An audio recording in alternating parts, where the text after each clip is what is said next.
Olá a todos, eu sou o professor Diego Clautal, eu sou do Centro Universitário da FEI, em São Bernardo do Campo. Eu trabalho com as disciplinas de ética, sociologia, e estou aqui para trabalhar com vocês o princípio personalista da doutrina social da Igreja.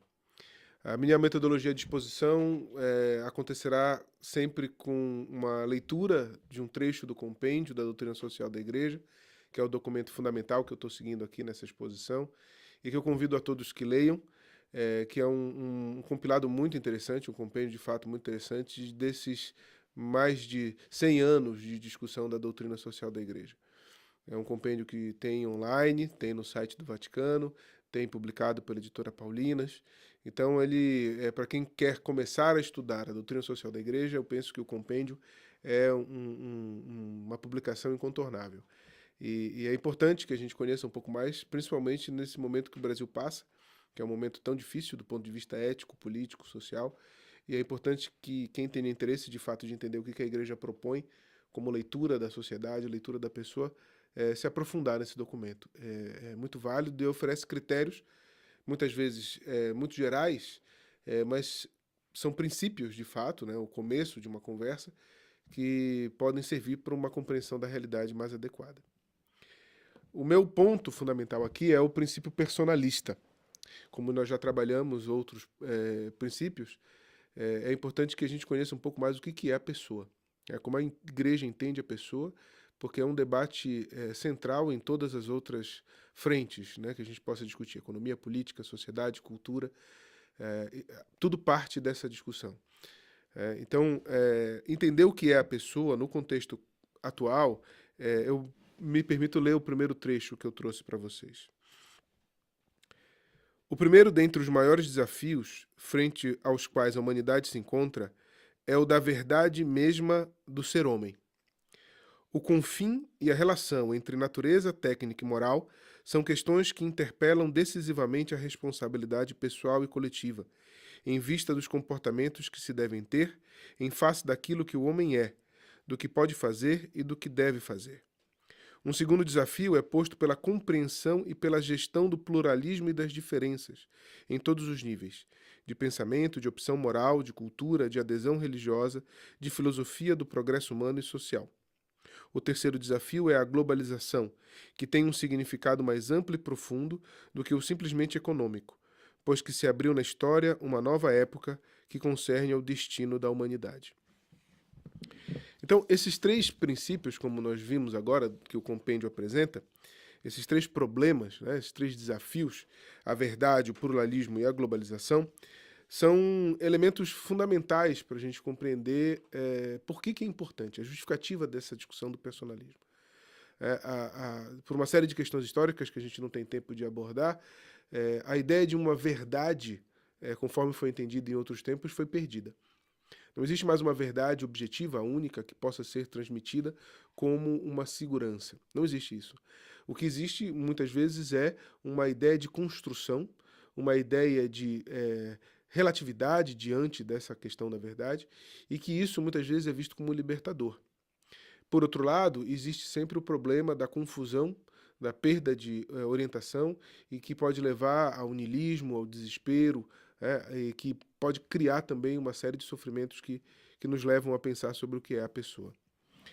A segunda questão, o pluralismo, é um elemento incontornável na sociedade de hoje. Justamente também por motivos históricos, a gente não tem mais a noção de uma realidade social única. Nós temos consciência, em todos os níveis, que são pessoas diferentes que vivem conosco. E esse pluralismo não só apenas de sociedades, mas dentro da mesma sociedade, principalmente no nosso contexto ocidental, que provocou também essa mudança do que é a verdade e junto com isso também provocou uma verdade benéfica do pluralismo, e que muitas vezes isso é muito difícil de compreender. Então esse pluralismo também é uma marca que deve ser enfrentada. E por último, a globalização, que aí é o ápice, dessas transformações do que é verdade, do que é a convivência entre as pessoas, e agora a organização econômica e política do mundo. O mundo conectado pela comunicação, o mundo conectado pelas formas de relação, entre pessoas, entre instituições, entre Estados-nação, também traz uma série de desafios. O que aparentemente pode ser muito benéfico, pode gerar também uma série de desigualdades, descompassos, exclusões, e que muitas vezes tanto a noção de verdade relativa, quanto a noção de um pluralismo como unicamente benéfico e de uma certa maneira uma imposição real, e ao mesmo tempo um mundo conectado, globalizado, podem esconder dificuldades tremendas. E isso é um ponto que a igreja sempre tem presente quando discute o compêndio. Passando agora, né, para cada um deles, né, brevemente, vamos lá. Então, passando a questão da natureza do homem, a verdade sobre o homem. Vamos tentar entender um pouco como é que funciona isso, e a partir daí a gente desdobra para a questão do pluralismo como organização ético-política e para a globalização como estrutura econômica política.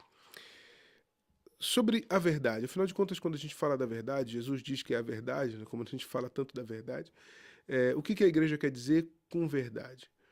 Né? E especificamente sobre a pessoa humana, que é o nosso ponto aqui. Ela divide isso em alguns aspectos, basicamente 3 dimensões que ela vai apresentar o que é essa verdade sobre o homem, e que daí a gente pode puxar a discussão do pluralismo da globalização. A primeira verdade que se aponta para entender o que é a pessoa humana do ponto de vista da igreja é a ideia de natureza relacional. Na Bíblia diz, né, no Gênesis, que o homem é feito à imagem e semelhança de Deus. A igreja entende isso de muitas maneiras, e no caso da pessoa, uma delas é que nós somos relação. A natureza do homem é relacional, a gente interage com os outros. Nós somos feitos de pessoas que estão juntas. E isso é a nossa natureza mais profunda. Esse é o primeiro ponto da ideia, né, de pessoa. O segundo ponto é a ideia de que nós temos capacidade de nos relacionarmos com Deus. Essa relação não é apenas entre as pessoas, mas também é com Deus. É a capax Dei, como fala no compêndio. Ou seja, nós temos capacidade, nós temos acesso à divindade. Isso significa que o homem é maior do que qualquer sistema social, do que qualquer proposta política, do que qualquer sistema econômico. A dignidade da pessoa humana ela é fundada nessa relacionalidade intrínseca entre nós e com Deus. Isso nos leva diretamente a uma outra concepção importante que eu quero apresentar aqui, que é a ideia de lei natural. Essa é uma discussão muito grande, é uma discussão que parte para muitas filosofias e muitas abordagens, mas, muito resumidamente, para uma introdução, obviamente, a lei natural é o funcionamento adequado do homem diante do projeto de Deus. É como uma estrutura própria, um algoritmo de funcionamento, podemos usar essa imagem, que diz como nós devemos nos relacionar com a realidade conosco mesmos. Essa lei natural é um mecanismo, né, um convite, uma ordem para que nós nos adequemos àquilo que nós verdadeiramente somos. Isso é um elemento importante que vem da filosofia grega, isso vai sendo desenvolvido também pelos cristãos na Idade Média, mas que é importante entender que essa natureza é muito diferente do que a gente entende hoje como natureza biológica. Não é simplesmente a nossa biologia que é a nossa natureza e a nossa lei natural deve ser obedecida. Na verdade, quando se fala de natureza dentro do compêndio, dentro da doutrina social, se fala da nossa essência, daquilo que é o mais profundo que identifica o ser humano, e obviamente o nosso corpo faz parte, mas não somente. A nossa capacidade espiritual, a nossa capacidade social faz parte dessa natureza. Então a nossa estrutura de natureza é muito maior do que apenas a nossa biologia. Isso gera um conflito, já dando alguns exemplos do tipo de conflito que pode ter no pluralismo, ou mesmo na globalização, em toda a estrutura bioética que a igreja apresenta. Muitas vezes a gente não entende por que a igreja é tão acirrada na defesa de alguns pontos difíceis, de diálogos difíceis com a sociedade contemporânea. Cito aqui o exemplo da questão do aborto, da eutanásia, que na verdade se diz, por que não podemos decidir isso por nós mesmos? Porque na verdade cada ser humano, da sua concepção até o final da sua vida, tem esse elemento de dignidade intrínseco e que não pode ser manipulado por outra realidade a não ser o próprio desenvolvimento. Essa é uma lei natural que é muito maior do que qualquer lei civil, que é algo que deve ser respeitado pela dignidade humana. Também outro exemplo que isso entra muito em conflito é toda a pauta de direitos dos LGBT ou mesmo do que chama teoria de gênero. A ideia de que a construção da identidade da pessoa é derivada apenas de uma proposta social, de uma convenção e de uma expressão social, e que isso não necessariamente tem a ver com uma consonância com a sua estrutura integral, biológica, espiritual, escapa da ideia de lei natural. Não como uma lei, como uma imposição, mas como um desenvolvimento natural e de identificação do que o homem é. Obviamente que essa é uma proposta que gera ruído, gera incômodo, tanto do ponto de vista daqueles que entendem que a definição de ser humano é variável e que a dignidade do ser humano é definida por legislações. Então, se é um direito da mulher ou se o feto tem direitos, isso é decidido a partir de uma congregação de pessoas que decidem a lei. Ou se o indivíduo deve ser educado de que não existe uma consonância prévia entre a sua identidade sexual e a sua condição integral, inclusive espiritual, e que, na verdade, tudo é um resultado de uma combinação de educação, de cultura, também entra em conflito com uma estrutura que é predada, que é dada não pela vontade do homem, mas por uma estrutura de sua própria natureza, inscrita na sua própria natureza. Obviamente que esses são temas polêmicos, que não nos cabe entrar e discutir aqui, eu estou apenas ilustrando exemplos de como essa discussão de o ser humano ser criado à imagem de Deus pode gerar problemas muito grandes na sociedade contemporânea. E, obviamente, que cada tema desse é um tema que também deve ser levado em consideração pela dignidade das pessoas que pleiteiam esse tema, tanto do ponto de vista dos direitos, chamados direitos reprodutivos, do direito à eutanásia, quanto dos direitos LGBT ou mesmo da teoria de gênero. Então, isso para mostrar um problema, a dificuldade que se apresenta, né? Uma segunda citação que eu gostaria de propor para ilustrar, né, essa questão da lei natural, né, parte do seguinte ponto. O livro do Gênesis nos propõe algumas linhas mestras da antropologia cristã. A inalienável dignidade da pessoa humana, que tem sua raiz e sua garantia no desígnio criador de Deus. A sociabilidade constitutiva do ser humano, que tem seu protótipo na relação originária entre o homem e a mulher. União esta que foi a primeira expressão da comunhão de pessoas. O significado do agir humano no mundo, que é ligado à descoberta e ao respeito da lei natural que Deus imprimiu no universo criado, para que a humanidade o habite e guarde segundo o seu projeto. Esta visão da pessoa humana, da sociedade e da história é radicada em Deus e é iluminada pela realização de seu desígnio da salvação. O segundo aspecto, dentro dessa concepção de pessoa, além da natureza relacional, é o drama do pecado.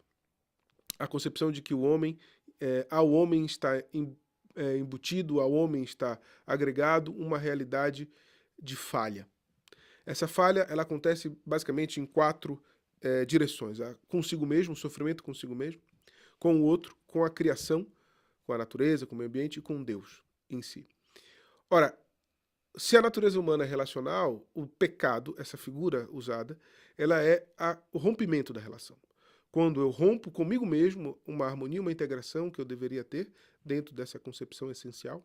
Quando eu rompo com o outro, né, quando eu agrido, quando cometo a violência com o outro, quando destruo o ambiente, a criação divina, ou quando me revolto, reajo contra um princípio maior do que a minha própria vontade, que seria um princípio transcendente, um princípio divino. Esse é o pecado, uma figura que é usada, e como vocês perceberam pelas citações, o compêndio da doutrina social ela sempre vai trabalhar com a tradição bíblica, com argumentos teológicos e também com argumentos filosóficos, sociológicos, antropológicos. Esse jogo é próprio da doutrina social, em que ela, de verdade, assume como um elemento tão importante quanto as discussões sociopolíticas e filosóficas o argumento teológico. Então, esse pecado muitas vezes é visto ridicularizado nos ambientes das ciências humanas, pela antropologia, pela psicologia, mas costumamos falar que ele é um conceito teológico muito empiricamente verificável. A gente perceber a quantidade de sofrimento no mundo, pela quantidade de injustiça, crueldade que existe, a gente percebe que existe algo errado. E esse algo errado, na tradição, atribuímos a nome de pecado. Então, é importante, né, entender essa relação. Isso nos leva diretamente a um problema clássico, que eu acho interessante levantar nessa aula, que é um problema que gira em torno da concepção de pecado, se Deus é bom e todo-poderoso, por que existe sofrimento? Ou ele é bom e quer impedir que nós soframos, mas não consegue, então ele não é todo-poderoso. Ou ele é todo-poderoso, pode impedir que nós soframos e não o faz, então ele não é bom. Então, esse dilema, que é um dilema antigo, né, da antiguidade, também é um dilema que devemos passar para entender o que é esse drama do pecado, o que é o mal. Essa resposta só vai ser dada no conjunto da fé cristã, entendendo o mistério da liberdade, o mistério que Deus nos convida a compreender, e também não é um ponto a ser resolvido aqui. Obviamente que é um convite também para o aprofundamento. Por fim, o terceiro aspecto é a universalidade do pecado e a universalidade da salvação. Quando falamos desse ponto, eu acho interessante fazer uma limitação nítida do que a gente entende por antropologia cristã. A gente percebe hoje no mundo social, na discussão que se tem hoje na política, na ética, na economia, eu acho interessante fazer, principalmente aqui no Brasil, nesse momento, um contorno entre duas antropologias que estão muito presentes na nossa sociedade. Uma antropologia idealista e uma antropologia pessimista. O que é a antropologia idealista? É aquela ideia que vem do iluminismo, do século XVIII, que diz que a natureza do homem é boa e que quem nos corrompe é a sociedade. Logo, se tem algum problema de justiça, desigualdade, basta mudar a sociedade. É uma questão de boa vontade. E nós alteramos isso basicamente porque nós temos capacidade de fazê-lo. E se não fazemos, é porque existem pessoas que devem ser combatidas. Essa é a raiz de toda mudança social fundada em teorias de transformação completa, de instituições do Estado, de uma formação nova de ordem social. Essa natureza humana, essa antropologia idealista, muitas vezes retira a ideia de pecado do homem, como se o problema fosse sempre uma organização social, e não que exista algo conflituoso em nós. Isso é um contorno que deve ser feito na antropologia cristã. Por outro lado, nós temos uma antropologia pessimista, que diz que a natureza do homem é má, e que, na verdade, é a organização social que nos segura, que nos contém. Então, o homem, ele é malévolo, ele é mau, e ele precisa ser contido por uma punição exemplar. E aí toda a ideia de brutalização da punição, de exemplos que devem ser dados e de resoluções radicais do ponto de vista de punições individuais. Obviamente que a antropologia cristã também se afasta disso. E aqui é importante entender que quando o compêndio, quando a doutrina social fala de pecado, ela está falando da condição humana e não da natureza humana. Tecnicamente é importante distinguir isso. A natureza humana, de fato, é boa, é natureza relacional, Deus nos criou de forma boa. O problema é que, por algo que nós também não conseguimos explicar, algo se apresenta como danoso, como prejudicial a essa natureza. E isso também é real. Também o pecado, ele é universal, ele diz respeito a todos os homens. E isso também não pode ser ignorado, isso não pode ser visto de maneira ingênua. Então, essa dinâmica entre uma natureza boa e uma condição ruim é o que nos traz a antropologia cristã. Obviamente que essa dimensão também deve ser vista como universalidade da salvação. Sim, ao homem é possível redimir-se, principalmente do ponto de vista cristão.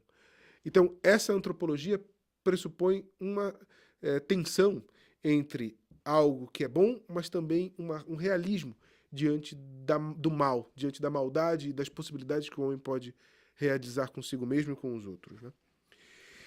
Dando um exemplo muito concreto no debate contemporâneo, muita gente diz hoje, ao cristão, ao católico, é proibido, por exemplo, ter porte de arma. Obviamente que o compêndio da doutrina social não diz isso. Obviamente que a ideia de legítima defesa é um elemento importante na doutrina social da Igreja. O uso proporcional da força para a proteção de si e dos seus queridos ou do bem comum é um elemento que é considerado válido pela doutrina social da Igreja. Então, ter arma não necessariamente é um pecado. Isso não é exatamente mal. Obviamente que isso pode ser justo. O problema é que, nos afastando também da antropologia pessimista, nós temos o problema da questão de que tudo se resolve com isso. E, obviamente, não é verdadeiro também. Obviamente que o problema da segurança pública e da criminalidade é muito maior do que um indivíduo ter uma arma. É muito maior do que o indivíduo ter uma punição exemplar sobre aquele que comete um crime. Isso também é errado do ponto de vista da doutrina social da Igreja. A verdadeira superação da violência, como nós vimos na campanha da fraternidade desse ano, né? É a capacidade que o homem tem de sentir-se amado, de sentir-se querido, de sentir-se respeitado e de conseguir quebrar o ciclo de violências que se instaurou sobre ele. E isso apenas com valores evangélicos é possível. Isso apenas com valores de resgatar essa dignidade humana, mesmo naquele que está preso, mesmo naquele que comete crime. E isso também é muito objetivo. Então, o objetivo da prisão não é, como dizem os pessimistas, tirar simplesmente o criminoso da sociedade e deixá-lo preso lá. Não, o objetivo da prisão é recuperar, é redimir, é fazer com que isso aconteça. E, por outro lado, também não podemos ter a ideia de antropologia idealista que diz, então, não precisam de prisões. Então, a prisão é irrelevante. Não é? Sim, é preciso prisões e que sejam prisões que resgatem o indivíduo. Essa é uma posição que penso que, quando a gente fala dessa universalidade do pecado e a universalidade da salvação, fica claro de compreender. Finalizando, após esses 3 pontos que definem a verdade sobre o homem, como viver esse pluralismo e como enfrentar essa sociedade globalizada, retomando, a criatura humana é a imagem e semelhança de Deus, então nós temos uma natureza relacional. Por outro lado, existe um drama do pecado, uma diferença entre natureza e condição, algo está errado em nós, e isso realisticamente é empiricamente verificável. E por último, apesar da universalidade do pecado, existe a universalidade da salvação. Ao homem é possível redimir-se. Não existem casos perdidos nesse sentido. É possível ao homem, apesar de todo o drama do pecado, resgatar a sua natureza de relação original. A partir daí, vamos trabalhar com os 5 perfis que o compêndio apresenta para esmiuçar um pouco mais essas questões do personalismo. O primeiro é a unidade da pessoa. Também eu acho interessante fazer contornos aqui. Se por um lado, existem muitos que dizem, não, o espiritual é a única coisa que importa. E aí nós temos toda uma tradição espiritualista de várias tradições religiosas, não cristãs, do Oriente, do Ocidente, e que dizem que o que importa é o espírito. O corpo, a carne, é algo desprezível. Obviamente que a antropologia cristã não aceita isso. A valorização do corpo é um elemento fundamental, e daí se compreende a valorização da sexualidade, da família, da afetividade, da comunhão, como um elemento digno e bonito da vida da pessoa humana. Por outro lado, nós temos os materialistas que dizem que a única coisa que importa é o corpo. E, obviamente, toda a discussão do espírito é uma discussão ideológica, filosófica, cultural, de maneira mais, grosso modo, um sintoma. As pessoas têm uma dimensão espiritual porque ou ela tem uma estrutura psicológica, e aí é apenas a dinâmica dos afetos e da memória, uma alma imanente, não uma alma espiritual. Então, obviamente, a espiritualidade é algo que é dispensável, que não é tão relevante. Obviamente que a antropologia cristã recusa tanto os espiritualistas que desprezam o corpo, quanto os materialistas que desprezam o espírito. Ela busca essa integração, essa unidade. E isso é um elemento fundamental para qualquer sistema social, para qualquer discussão social. A transcendência e a dimensão religiosa é um fator legítimo no relacionamento entre as pessoas. Assim como a experiência corporal e a experiência imanente não pode ser desprezada, ela é legítima de igual modo. Um segundo aspecto, uma segunda dimensão, eu peço para fazer uma última leitura, né, do compêndio, que é muito interessante. A pessoa humana não pode e não deve ser instrumentalizada por estruturas sociais, econômicas e políticas, pois todo homem tem a liberdade de orientar-se para seu fim último.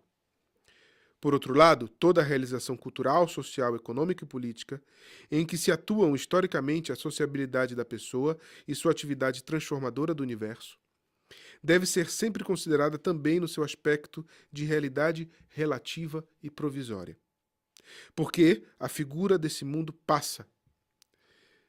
Trata-se de uma relatividade escatológica, no sentido de que o homem e o mundo vão ao encontro do fim, que é o cumprimento do seu destino em Deus, e de uma relatividade teológica, enquanto dom de Deus, mediante o qual se cumprirá o destino definitivo da humanidade e da criação, supera infinitamente as possibilidades e as expectativas do homem.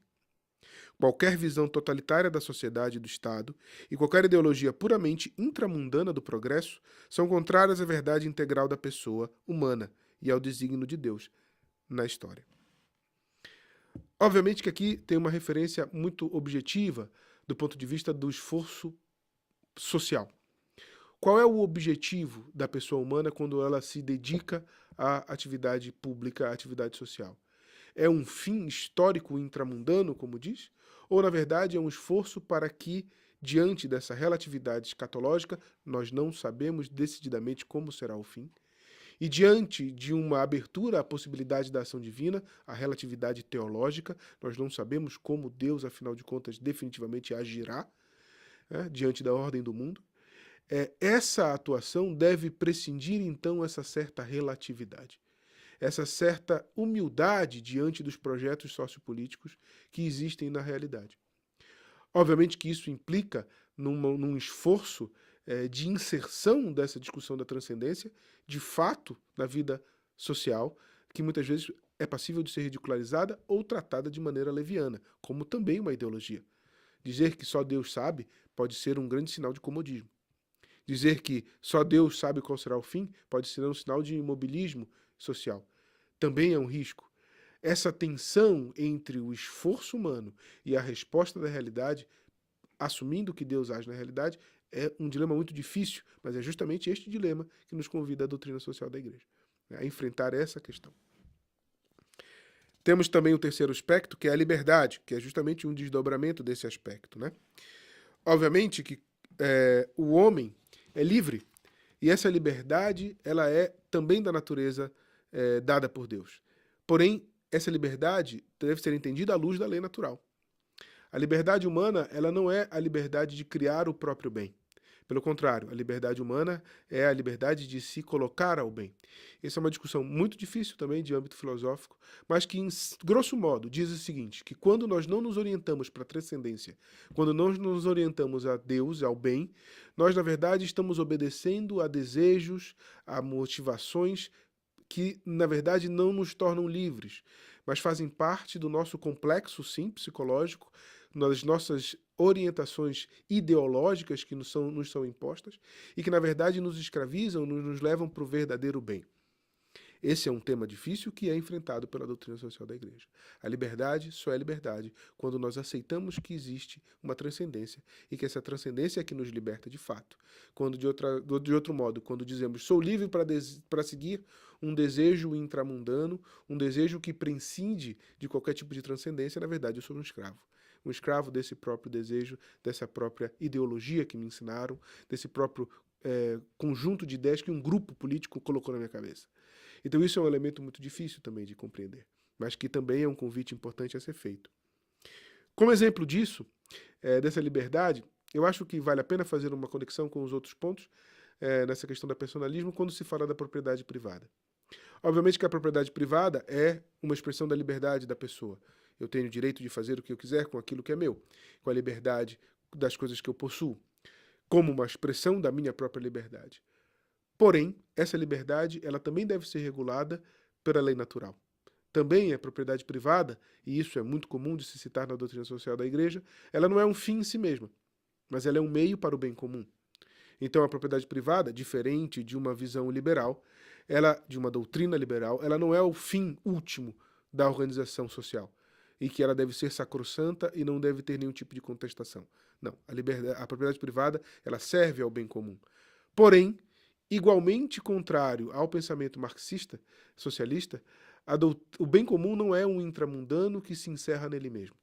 O bem comum como uma estrutura última, como uma finalidade última, de pessoas que não têm nenhum tipo de relação com a transcendência, nenhum tipo de relação com essa liberdade espiritual do homem, que acham que apenas por engenharias sociais e organizações de estruturas sociopolíticas podem resolver o mal do mundo, também deve ser refutada.